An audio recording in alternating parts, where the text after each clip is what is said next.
నమస్కారం, city news కి స్వాగతం. ఈనాటి వార్తా విశేషాలు. కేబీఆర్ పార్క్ చుట్టూ 25 నుండి 35 మీటర్ల మీద ఉండే ఈఎస్జెడ్ పరిధిలో చెట్లను నరకడంపై జస్టిస్ జీవి నాగరత్న, జస్టిస్ ఉజ్జల్ బియండ్లతో కూడిన ధర్మాసనం స్టే విధించింది. సోమాజిగూడ ప్రెస్ క్లబ్ లో పర్యావరణ ప్రేమకురాలు కాజల్ మహేశ్వరి ఈ మేరకు విలేకరుల సమావేశం నిర్వహించారు. ఇదే విషయంపై మధ్యంతర ఉపశమనం కల్పించడానికి తెలంగాణ హైకోర్టు నిరాకరణను సవాల్ చేస్తూ ఆమె సుప్రీంకోర్టుకు వెళ్లినట్లు తెలియజేశారు. ఎగ్జాక్ట్లీ ఏదైతే చెయ్యకూడదో ముఖ్యంగా ఐఎండి వార్నింగ్స్ ఇచ్చింది. మండిపోతున్న మనము ఇంటెన్షన్ సరి అయ్యేదే అనుకోవాలా? బోనాఫైడ్ ఇంటెన్షన్, ఇది మ్యాలాఫైడ్ ఇంటెన్షన్ అని మేము ప్రశ్నిస్తున్నాం. రెండు తెలంగాణ పుట్టినప్పటి నుంచి అప్పటి నుంచి ఇప్పటిదాకా ఇక్కడ ఉన్న ప్రతి చెట్టు, గుట్ట, చెరువు, నాల, నది కాపాడింది ఇక్కడ యాక్టివిస్ట్. ఇక్కడ అప్పుడు కూడా యాక్టివిస్ట్ నిలబడి ప్రొటెక్ట్ చేస్తున్నారు. మరి వాళ్ళని సంప్రదించకుండా మళ్ళీ అప్లై చేయాలి అసలు పర్మిషన్స్ కోసం. వాళ్ళు ఏం చేయకుండా కోర్టు కూడా హైసిటీ ప్రాజెక్ట్ అని చెప్పకుండా సుప్రీం కోర్టు కూడా ఎస్ఆర్డిపి అంటున్నారు. సుప్రీం కోర్టు కూడా సపరేషన్ ఆఫ్ ఇన్ఫర్మేషన్ చేసి గోదామాడ్ అంటారా? ఇది సేవ్ కేబీఆర్ ఫోరం నిర్వహిస్తున్న పత్రికా సమావేశం. ఇది స్వచ్ఛంద సంస్థ కాదు, ఇది పౌరులందరూ కలిసి ఏర్పాటు చేసుకున్న ఒక వేదిక. ఇది కేవలం కాసు బ్రహ్మానందరెడ్డి పార్క్ గా పిలువబడే కేబీఆర్ పార్క్ ని పరిరక్షించడానికి ఇప్పుడు కాదు 15-20 ఏళ్ల నుంచి పనిచేస్తున్న ఫోరం ఇది. ఇందులో అనేక మంది ప్రముఖులు ఉన్నారు, కార్యకర్తలు ఉన్నారు, యువత ఉంది, పౌరులు ఉన్నారు, చాలా మంది విఘ్నులు ఉన్నారు, అధ్యయనం చేసే వాళ్ళు ఉన్నారు, పరిశోధకులు ఉన్నారు. వీరెవరు కూడా సాధారణ పౌరులే కాకుండా వాళ్ళ విషయంలో పరిజ్ఞానులు వీళ్ళందరూ కూడా. అయితే నిన్న సుప్రీంకోర్టు చాలా చక్కటి ఆర్డర్ ఒకటి ఇచ్చింది, ఉత్తర్వులు. కేబీఆర్ పార్క్ చుట్టూ ఏదైతే ఎకో సెన్సిటివ్ జోన్ అంటే పర్యావరణ పరిరక్షణ జోన్ అనేది ఒకటి ఉంటుంది ప్రతి నేషనల్ పార్క్ చుట్టూ. అయితే ఇందులో దీనికి ఒక చరిత్ర ఉంది, అది చెప్తాను. అయితే నిన్న సుప్రీంకోర్టు ఇచ్చిన ఉత్తర్వులు కాంపౌండ్ నుంచి అక్కడక్కడ 25 మీటర్లు, 35 అంటే కనీసం 25 మీటర్లు అని చూడాల్సిన బాధ్యత జిహెచ్ఎంసీది, ప్రభుత్వంది. దానికి వేరే లేదు. మరి దానికి ఏం చేస్తున్నారు? దానికి చెట్లు కొడుతున్నారు. ఎగ్జాక్ట్లీ ఏదైతే చెయ్యకూడదో ముఖ్యంగా ఐఎండి వార్నింగ్స్ ఇచ్చింది. మండిపోతున్నాం మనము. ఎల్ నీనో ఏమేమో రకరకాల పేర్లు వస్తున్నాయి. అయినా గాని ఏదైతే చెయ్యకూడదో అదే చేస్తూ మనకు అక్కడ జిహెచ్ఎంసీ ప్రభుత్వం కనిపిస్తా ఉంటే మేమేమనుకోవాలా? ఇంటెన్షన్ సరి అయినదే అని అనుకోవాలా? బోనాఫైడ్ ఇంటెన్షన్, ఇది మ్యాలాఫైడ్ ఇంటెన్షన్ అని మేము ప్రశ్నిస్తున్నాం.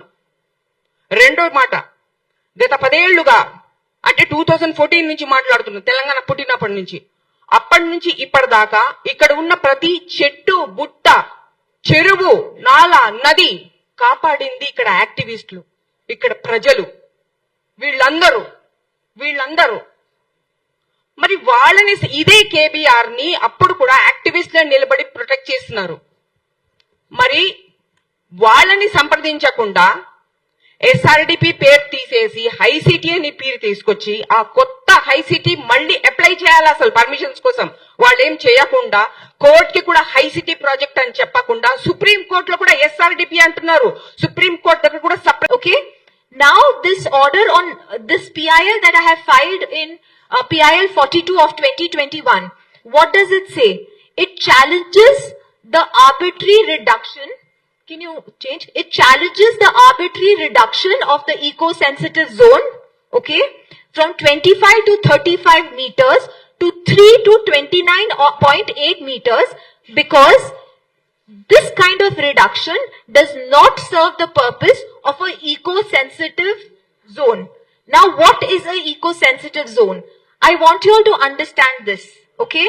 And please, everyone, I need your attention. I want you to understand what is an eco-sensitive zone. When all of you make a house, don't you all have a setback?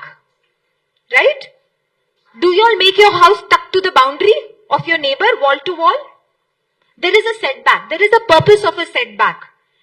Our KBR park deserves the same setback. This setback is supposed to act as a buffer zone, a shock absorber. And this shock absorber and buffer zone is not something that we are randomly asking for. Whenever this is as per the environmental policy planning across the world. In some countries, it is called the ecology. Premium luxury నివాసాలను అందించేందుకు ఈ infra, Pingli ventures and realty సంస్థలు ఈ Skywin పేరుతో హైదరాబాద్ కోకాపేటలో 63 అంతస్తుల నివాస భవనానికి సంబంధించిన పోస్టర్ ను బంజారా హిల్స్ లోని పార్క్ హయాత్ హోటల్లో బ్రోచర్ ను ప్రారంభించారు. 2 ఎకరాల్లో 233 మీటర్ల ఎత్తుతో నిర్మిస్తున్న ఈ స్కై స్క్రాపర్ లో పెంట్ హౌస్లు, స్కై విల్లాలు, 4 బెడ్రూమ్స్ ఇల్లు అందుబాటులో ఉంటాయి. ఈ ప్రాజెక్ట్ లో నివాసితులకు అంతర్జాతీయ స్థాయి వసతులు కల్పిస్తున్నట్లు ఈ ఇన్ఫ్రా భాగస్వామి రమేష్ రెడ్డి తెలిపారు.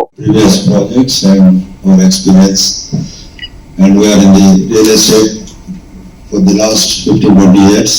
Earlier, I am the founder of EIP. So then we came out from that group.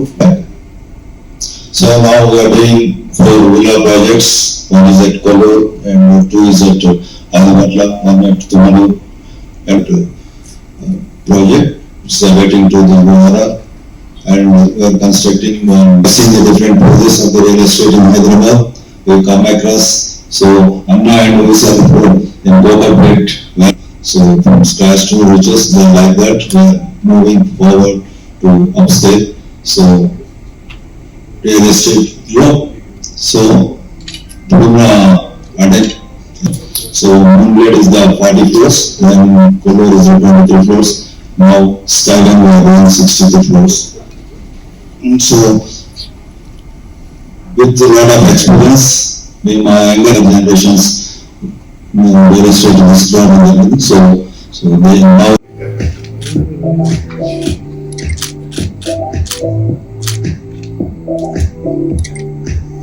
One minute, sir. 1 minute.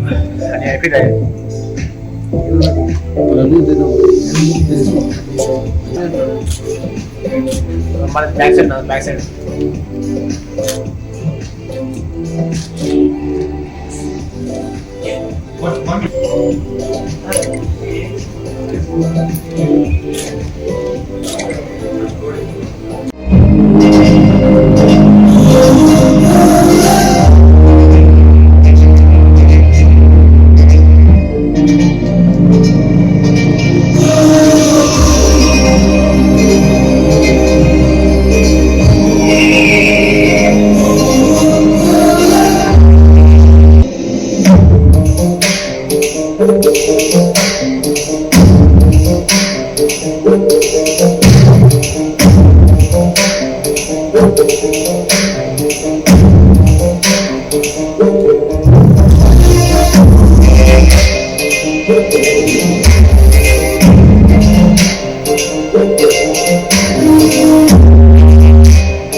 Schools కి దీటుగా ముఖ్యమంత్రి ఇంటిగ్రేటెడ్ స్కూల్స్ ను రాష్ట్ర వ్యాప్తంగా ఏర్పాటు చేస్తున్నట్లు భువనగిరి ఎంపీ చామల కిరణ్ కుమార్ రెడ్డి తెలిపారు. పేద నిరుపేద విద్యార్థుల భవిష్యత్తును దృష్టిలో పెట్టుకుని త్వరలోనే నియోజకవర్గానికి ఒక పాఠశాలను ఏర్పాటు కోసం ప్రణాళికలు రూపొందించినట్లు ఆయన వెల్లడించారు.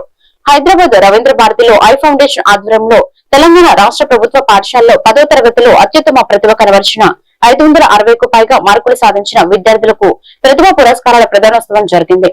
ఈ కార్యక్రమానికి ముఖ్య అతిథిగా హాజరైన ఎంపీ కిరణ్ కుమార్ రెడ్డి 560కి పైగా మార్కులు సాధించిన విద్యార్థులకు ప్రతిభా పురస్కారాలను ప్రదానం చేశారు.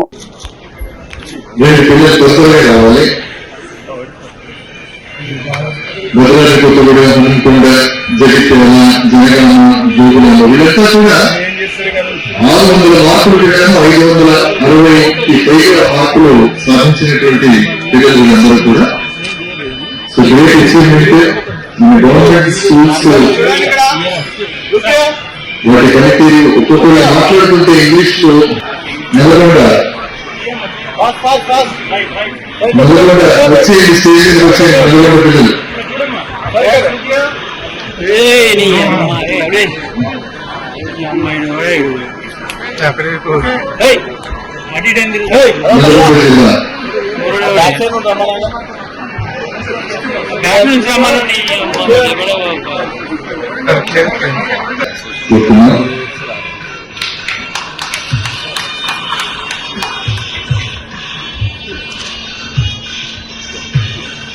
శ్రీ చిన్నయ్య గారి టీచర్స్ అనేక కార్యక్రమాలను నిర్వహిస్తూ తలసేమియా క్యాన్సర్ పేషెంట్లకు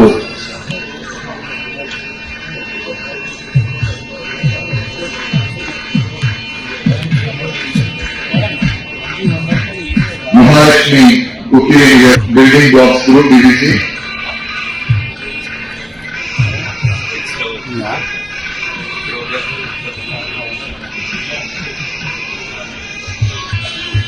Shri Nekka Srinivasarao garu founder chairman, Nekka Venkatamma Yadav, Nekka Yadagiri Swamy Yadav education and sports foundation, Lion A Amarnatharao garu 320B district governor, doctor Shantikrishna Acharya garu Shantikrishna సేవా సమితి వ్యవస్థాపకులు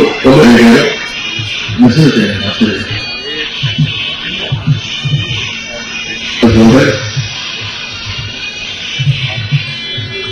శ్రీ తెలంగాణ విఠల్ గారు, గౌరవ తెలంగాణ విఠల్ గారు. కార్యక్రమాన్ని ప్రారంభించబోయే ముందు శ్రీ ఐ ఫౌండేషన్ గౌరవ మోటివేటర్ ఉత్తేజాన్ని కలిగించడమే కాకుండా వారంతా జీవితంలో స్థిరపడే విధంగా దోహదపడి స్కూళ్ళలో వాళ్ళు చదువుకుని రాణించి ఇక్కడి దాకా వచ్చిండ్రు. జీవితంలో సహజంగానే ఏమవుతుందంటే ఆ సమాజంతో ఉన్న సంబంధాల రీత్యా వాళ్ళు ఎక్కడ పోయినా నిలదొక్కోగలుగుతారు. అది వారికి ఉన్నటువంటి ఒక గొప్ప వాళ్ళ స్కూల్లో చదువుకోవటం వల్ల కలిగినటువంటి అవకాశం అది. మరి మీ అందరినీ కూడా నేను ఈ సందర్భంగా అభినందిస్తూ మరి ఇక్కడి నుంచి ఇంకా పైకి ఎదగాలి. పైకి ఎదగటానికి అనేక మార్గాలు ఉన్నాయి. మీరు ఏ రంగంలో పోయినా బాగా చదువుకోగలిగితే తప్పకుండా రాణిస్తారు. ఇక్కడ పోతేనే నాకు అవకాశం, ఇక్కడ పోతే లేదు అని ఒక ప్రచారాలను నమ్మకం. ఏ రంగాన్ని ఎంచుకున్నా కానీ నిలదొక్కోవచ్చు, దాని నుంచి కూడా సమాజంలో ఒక గుర్తింపును సాధించవచ్చు, ఒక పాత్ర పోషించవచ్చు. దాన్ని మీరందరూ కూడా దృష్టిలో పెట్టుకోవాలని మీ అందరినీ కూడా కోరుతున్నాను. చదువు అనేది అంతిమ మార్కులు ప్రభుత్వ పాఠశాలల్లో చదువుకుని సాధించిన విద్యార్థులను సన్మానించుకొని వాళ్ళని ప్రోత్సహించాలన్న ఒక మంచి ఆలోచనతోటి ఈ కార్యక్రమాన్ని తీసుకున్నటువంటి ఐ ఫౌండేషన్ రవీంద్ర గారికి ముఖ్యంగా నా కృతజ్ఞతలు తెలియజేస్తాను. ఎందుకంటే ఇప్పుడే ముఖ్య అతిథులు కోదండరామ్ సార్ చెప్పారు, సమాజంలో ఇలాంటి బాధ్యతలు తీసుకొని అట్టడుగు స్థాయిలో ఉండి ప్రతిభలు సాధించే వారిని గుర్తించడాన్ని ఏదైతే మీరు గుర్తిస్తున్నారో మీరు కూడా ఎందుకంటే ఈ రోజు మిమ్మల్ని గుర్తించి ఇందాక నేను చెప్తున్నారు చాలా మంది విద్యార్థులు హైదరాబాద్ రావడం కూడా మొదటిసారి, రవీంద్ర భారతిని చూడడం కూడా మొదటిసారి అంటారు. కాబట్టి మిమ్మల్ని ఇక్కడికి తీసుకొచ్చి ఒక ప్లాట్ఫామ్ మీద మిమ్మల్ని సన్మానించుకొని రానున్న రోజుల్లో మీకు ఇంకే అవసరం ఉన్నా కానీ పరిస్థితులను బట్టి వాళ్ళు సాయం చేయాలనుకోవడం, ఫ్యూచర్ లో మీరు కూడా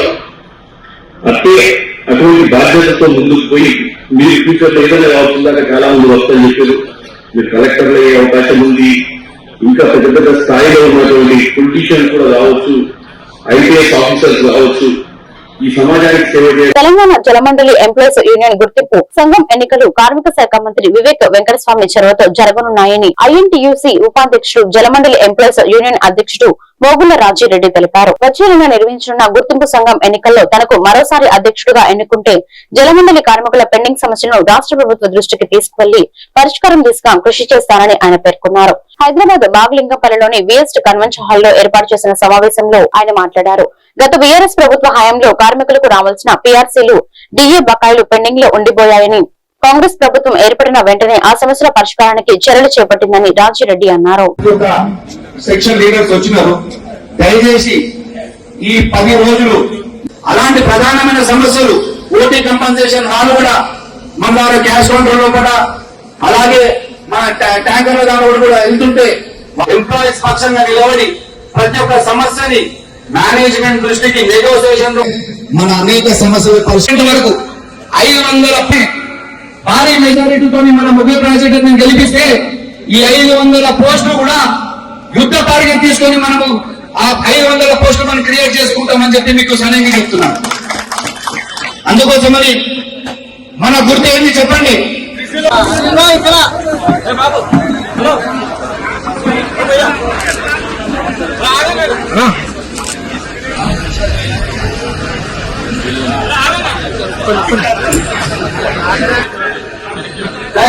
వివేక్ గారికి మరియు పొన్నం ప్రభాకర్ గారికి అందరూ కలిసి 2.5-3 సంవత్సరాల నుంచి ఎలక్షన్లు పెండింగ్ పెడితే మా యూనియన్ రిక్వెస్ట్ మేరకు వారు ఇవాళ సంఘం గుర్తింపు ఎలక్షన్ జరపాలని చెప్పి నిర్ణయించడం చాలా హర్షం వ్యక్తం చేస్తా ఉన్నారు.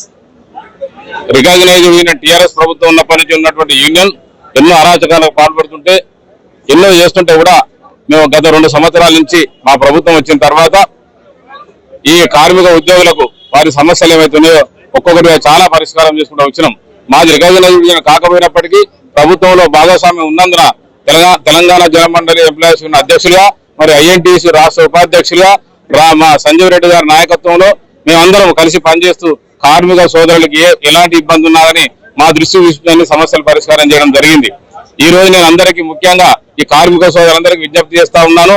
మంచి యూనియన్ ను ఇవాళ మీరు ఎలక్షన్ లో రికగ్నైజ్ యూనియన్ గా గుర్తించి మీరు భారీ మెజారిటీతో గెలిపించినట్టయితే రేపు జరగబోయే ఎలక్షన్ లో 6/6/2026 జరగబోయే ఎలక్షన్ లో ప్రతి ఒక్కరు భారీ మెజారిటీ మీరు గెలిపిస్తే ఈ రాష్ట్ర ప్రభుత్వం దృష్టికి తీసుకొని పోయి ఏదైతే సమస్యలు లేవో, ఏదైతే పెండింగ్ సమస్యలు లేవో అవన్నీ పరిష్కారం చేయడం జరుగుతుంది. ఎందుకంటే మీరు ఈ రోజు మా ముఖ్యమంత్రి గారు అప్పుడప్పుడు చెప్తా ఉంటారు, ఎద్దుకు గడ్డేసి ఆవుకు పాలు వింటారు, ఆవుకే గడ్డి ఎండి పాలు వింటుకోండి. మీ దగ్గర ఏవైతే సమస్యలు పరిష్కారం కావాలంటే ప్రతి ఒక్కటి సమస్య పరిష్కారం అవుతుంది. మా ప్రభుత్వం ఉన్నది కాబట్టి మా ప్రభుత్వంతో కొట్టాడి మేము ప్రభుత్వంలో ఉన్నప్పటికీ ఐఎన్టీసీ పోరాటం చేసి కూడా కొన్ని సమస్యలు పరిష్కారం చేసుకోవడం జరిగింది. గతంలో మీరు చూసారు ఆర్టీసీ ఎలక్షన్లు జరిగితే గత ప్రభుత్వం పెండింగ్ విధానం మొత్తం గత ప్రభుత్వం 2013 పీఆర్సీ కానీ, 2017 పీఆర్సీ కానీ, 2021 పీఆర్సీ పెండింగ్లు పెట్టి వాళ్ళ ప్రభుత్వం హయాంలో 3 పీఆర్సీలు 5 డిఏలు పెండింగ్లు పెడితే వారు ఒకరోజు సమ్మె పోతే వెంబడే పిలిచి వాళ్ళ సమస్యకు పరిష్కారం చూపడం జరిగింది. ఈ రోజు మా ప్రభుత్వం ప్రజాప్రభుత్వం, కార్మికుల ప్రభుత్వం, కార్మికుల శ్రేయస్సు దృష్టిలో పెట్టుకొని కార్మికుల పక్షాన్ని పోరాడతాం. కార్మికుల సమస్యలు ఖచ్చితంగా పరిష్కారం చేయడం జరుగుతుంది. ఉదాహరణ ఆర్టీసీ, దాని తర్వాత చూస్తా ఉన్నాం ఫీల్డ్ అసిస్టెంట్ల సమస్య ఉన్నది, ఆర్డబ్ల్యూఎస్ సమస్య ఉన్నది, ఎన్జిఓ సమస్య ఉంది, టీఎన్జిఓ సమస్యల్ని ఆ సమస్యలు ఆ డిఏలు అన్ని పెండింగ్ లో పెట్టుకుంటూ పోయి మొత్తం డొల్లా చేసినటువంటి టీఆర్ఎస్ ప్రభుత్వం మొత్తం ధనిక రాష్ట్రం అని చెప్పి అప్పుల రాష్ట్రంగా చేసినా ఒక్కొక్క సమస్య పరిష్కారం చేసుకుంటూ ఈ ప్రభుత్వం ముందుకు పోతుంది. కాబట్టి ఈ ప్రభుత్వానికి మద్దతుగా కార్మిక సోదరులందరూ ఏకపక్షంగా. ఈ వార్తలు ఇంతటితో సమాప్తం. మరొక బులెటిన్ లో మళ్ళీ కలుద్దాం. నమస్కారం.